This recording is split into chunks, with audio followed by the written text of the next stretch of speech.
de Deus, a partir do momento em que o fogo começa a se propagar, a fumaça começa a ser exalada. O que acontece com a pessoa que tem contato com essa fumaça, doutor Antônio? É porque aquela fumaça, em ambiente fechado, ela produz o monóxido de carbono, né, que é um gás tóxico que tem muita afinidade pela hemoglobina. A hemoglobina é uma proteína que transporta o oxigênio. Então, esse monóxido de carbono, esse gás que se produz em combustão em ambientes fechados, ele se liga à hemoglobina e impede que o oxigênio faça essa ligação com a hemoglobina e deixa de circular oxigênio no organismo. A gente vê, inclusive, nas imagens que os vídeos tomaram conta, né, da internet. Muita gente fez imagens de celular no momento do acidente, da tragédia. Aí os bombeiros e também muitas pessoas ajudando a tirar talvez até corpos já, porque é provável que com essa quantidade de fumaça não existam mais pessoas vivas lá dentro. Nesse momento, por exemplo, doutor Antônio, o senhor acredita? Pelo que a gente vê das imagens, a quantidade... Olha, a gente está vendo as imagens ali. Mostra aqui para o doutor Antônio as imagens. Ali já muita fumaça. É provável que nesse momento aí em que as pessoas estavam sendo retiradas, já não existisse mais ninguém com vida. Isso. Essa falta de oxigênio, a pessoa suporta até 4, 5 minutos. Já perde os sentidos? Já perde os sentidos. Né? Ele perderia os sentidos. E além, isso é o efeito imediato, a falta de oxigênio. Mas tem efeitos também, poucos minutos depois, o aquecimento de vias aéreas, né? E a combustão de produtos tóxicos, aquilo lesa toda a árvore respiratória. Você respira o ar muito quente, aquilo vai queimando tudo por dentro. Vai queimando por dentro. E o organismo passa a liberar substâncias. E aquelas substâncias têm o efeito também de destruir o pulmão. Porque aquelas substâncias elas são liberadas em momento de agressão, quando é inalada uma bactéria, um corpo estranho. Aquelas substâncias são para proteger o pulmão. Mas numa situação aquelas substâncias que têm o objetivo de proteger, elas passam a agredir o pulmão, como se fosse uma autoagressão. Então, doutor, por conta da questão do tempo e a rapidez que o senhor fala, as pessoas que erraram a porta de saída e trocaram com o banheiro não teriam mais chance? Porque em questão de minutos, elas desmaiam, né? Aí seria o risco de ser pisoteado. As pessoas sofreram, doutor, antes de morrer? É porque eles entram em coma também, né? A falta de oxigênio, em poucos minutos a pessoa entra em coma. Então, eu admito que não houve grandes sofrimentos. E ainda mais porque não houve queimaduras expressivas, né? As pessoas morreram mesmo por asfixia. Major Veloso, pelo que o senhor viu de todas as imagens que já foram mostradas até agora, na sua opinião, quem errou nesse episódio? Pela experiência que o senhor tem de bombeiro, de salvar vidas, de atuar em incêndios? A gente pode identificar uma sequência de erros que provocaram, culminaram com aquela, desde a projeção daquele material pirofórico, né, que ele chegou lá a fazer um show pirotécnico, a questão da presença do material proteção acústica, que era combustível, que propiciou a propagação rápida do fogo, comportamento dos seguranças, que foi de barrar a saída das pessoas, a utilização dos extintores, o agente extintor, segundo um relato que a gente presenciou, ou ele não teria utilizado adequadamente, uma vez que se eu utilizar o extintor errado no lugar errado, se eu utilizar um extintor de CO2, por exemplo, no material combustível sólido, ele não extingue aquele incêndio. E no caso lá era que se aplicou. Existem dois tipos de material dos extintores de incêndio. Isso. Nós temos vários tipos, mas vamos dizer assim, o básico que nós temos a água, nós temos o CO2, temos o pó químico, que ele hoje permite, inclusive, combater o incêndio em material sólido. Basicamente, a gente precisa identificar esse material para fazer. Qual seria o certo para ter sido usado lá? No caso lá, a água para o material sólido. Que a gente tinha a presença da espuma, que era proteção acústica. E a saída de emergência também, né? A saída de emergência foi citada, pelo que a gente pôde perceber, não chegou a ser exatamente a saída de emergência, assim, o fato, uma vez que os seguranças barraram por muito tempo. Tanto é que teve segurança que fez o combate a incêndio, ou seja, ele estava em cima do palco, ele tentou combater o incêndio e ele conseguiu sair. Por outro lado, tiveram pessoas que já estavam na área, no salão de festas e não conseguiu sair, vieram a falecer. Ou seja, ele teve uma facilitação de mobilidade naquele ambiente.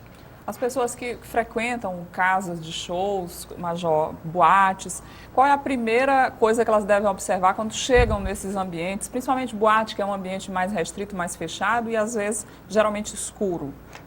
A recomendação que a gente dá é até assim de uma maneira genérica, é uma questão que pode valer a vida da gente, não só numa boate, mas principalmente nesses locais que a gente chega desconhecido, e fazer um plano A, um plano B, um plano C. Parece de um fuga. excesso de zelo, né, Major? Isso, Mas não é. eu costumo até dizer que, vamos dizer assim, eu tenho isso até como um pouco de paranoia, mas ao mesmo tempo a gente chega no local, você verifica logo as saídas de emergência, se elas estão obstruídas ou não.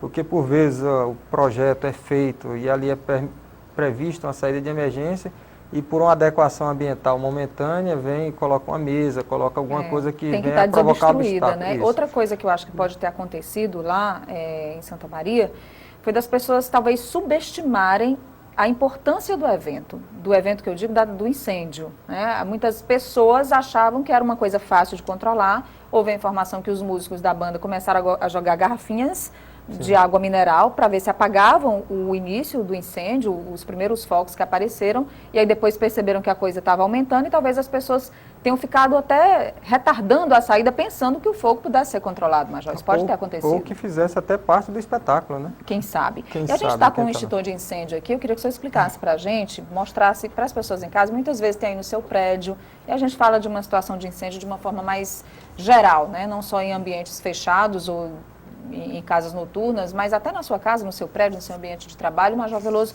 vai ensinar agora para a gente qual é a forma correta de utilização do extintor de incêndio. Primeiro eu quero saber, qualquer pessoa está apta a manusear esse equipamento? Sim, qualquer pessoa. Esse equipamento ele é extintor manual justamente por conta do peso. Ele é feito... Quanto pesa, Major? No máximo 25 quilos. Numa situação de pânico, isso não é nada. Uma mãe leva um filho nesse peso, ou seja, só para a gente ter uma ideia do que é o peso desse equipamento. Então, numa situação de correria, esse equipamento, qualquer pessoa pode fazer uso. A recomendação inicial, primeiro, é identificar qual é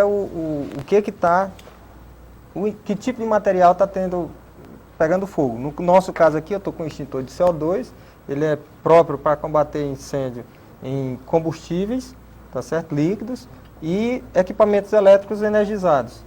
Se eu utilizar ele numa madeira, numa cadeira dessa que estiver pegando fogo, ele não vai funcionar. Não vai funcionar, porque ele queima em profundidade e ele só apaga em superfície, ele apaga por abafamento, tá certo? Então lá mas no boate, isso vem, se eles tiverem mas ele vem devidamente identificado aqui. Aí ele está especificando. Exatamente, tem o líquidos inflamáveis e equipamentos elétricos, ele vem a própria simbologia. Ele não é recomendado para o tipo A, que seria o material equipamento sólido. Identifiquei o meu material está pegando fogo, peguei o equipamento corretamente. Eu tenho um lacre, ele vem justamente com esse lacre, extremamente simples, é só torcer esse anelzinho aqui, essa argola aqui. Ele rompe lá. Ele vai romper, a partir do momento que eu tirei, eu vou apertar o gatilho aqui, direcionando para a base do fogo. Lembrar que esse nosso extintor aqui, eu tenho que pegar aqui na base, eu não posso pegar porque na hora que ele começa a sair gás, isso aqui congela. Vira, e pode colar a minha mão, inclusive queimar a mão. Eu tenho que isso é importante. Necessariamente então não pode pegar aqui, nessa parte maior. Não posso pegar no copo aqui, eu tenho que pegar nessa base. E aí direcionar a base do fogo. Eu não vou dirigir a chama. Não, tem que ser na base da lá chama. onde está o que está pegando fogo. Olha só que interessante, gente, para você que está vendo aí em casa, a forma correta de utilizar o extintor de incêndio. Então, primeiro verifica nas especificações para que tipo de material ele pode ser usado, depois rompe o lacre e direciona na base da chama. Na base da chama. E as orientações vêm todas aqui no ele é todo autoexplicativo, não é, Major? Bem autoexplicativo. Major, e vocês fazem fiscalizações de rotina? Vocês atendem demandas de denúncias que são encaminhadas ao Corpo de Bombeiros para saber se determinados estabelecimentos, sejam públicos ou privados, estão cumprindo as determinações exigidas de segurança pelo Corpo de Bombeiros? Sim, nós temos uma atividade de rotina, por força inclusive da lei, que é a nossa lei estadual 5.483, ela é de 10 de agosto de 2005. Mas aqui no município de Teresina nós temos a legislação anterior, desde 1993. Por força dessa lei, ela obriga que todos os estabelecimentos no estado do Piauí, locais de concentração de público, tenham uma aprovação prévia do Corpo de Bombeiros. O Corpo de Bombeiros exige a participação do engenheiro, que ele vai dizer o que é o local, a capacidade de público, o que é exigido para o local, até 900 metros quadrados é exigido a sinalização de emergência, que são aquelas plaquinhas orientando. Eu tenho as saídas de emergência, que é para permitir uma evacuação no tempo máximo de 1 minuto, ou seja, é dimensionada essa porta de acordo com a população, ou essas portas que vêm muito. E eu tenho a parte dos equipamentos extintores de incêndio. Então, passou de 900 metros, aí ele já passa a ter aquelas mangueiras, que é o hidrante, ele passa a ter um alarme de incêndio que eu preciso ter. Tudo Então, isso progressivo. é importante de segurança. Major, e o Ministério Público também está de olho, e a partir de agora muito mais, a promotora Carmen Cavalcante vai pedir a fiscalização mais rigorosa das casas de shows de Teresina. Veja o que ela disse à nossa reportagem. Fazer um mutirão das SDUs, da Superintendência de Desenvolvimento Urbano, que respondem pela parte urbana da cidade, e com o Corpo de Bombeiro e com a Secretaria de Meio Ambiente, para a gente traçar uma estratégia de fiscalização desses locais, de shows, de cinemas, para que não ocorra o que ocorreu, né, nessa tragédia que aconteceu agora no Rio Grande do Sul. Promotor, e essa fiscalização na prática, o que a senhora está querendo exatamente? Como é que vai ser? Olha, o que ocorre na prática é que, quando eu vou abrir um estabelecimento, seja um restaurante, casa de show, cinema, eu tenho que ter um alvará. Esse alvará pressupõe que eu tenha uma licença ambiental e que eu tenha uma autorização do Corpo de Bombeiros para funcionar. Só que a gente sabe que, na prática, isso muitas vezes não acontece. E um outro problema grande é quando você tem uma casa de show para um certo número de pessoas e que ela acaba tendo muito mais pessoas frequentando o local. Acontece um acidente, não sobra realmente ninguém.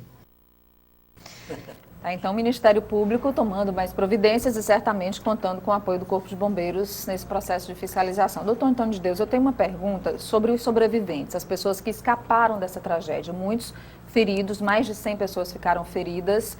E que tipo de sequela essas pessoas podem ter a partir do contato que eles tiveram ou com a fumaça ou com as chamas? Eles ainda estão vulneráveis a ter adoecimento, a ter pneumonia, porque essas substâncias que são liberadas durante a intoxicação, elas preenchem o pulmão. O pulmão é uma grande bolha de ar, que é o nosso pulmão, uma grande bolha de ar circundada ali por capilares para que o pulmão oferte oxigênio para os tecidos. E no momento desse, o pulmão fica encharcado.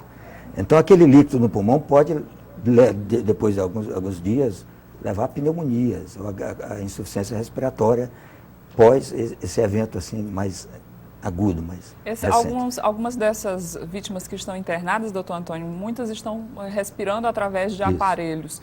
Qual é, eu acho que, lógico que depende de cada caso é um caso, mas, no geral, qual o risco que essas pessoas correm? Toda pessoa que vai para a ventilação mecânica, por si só, já é um risco alto, né? E numa situação dessa que leva, que a gente chama tem várias designações, o pulmão de choque, um pulmão de SARA, significa que o pulmão está encharcado, cheio de líquido dentro, né?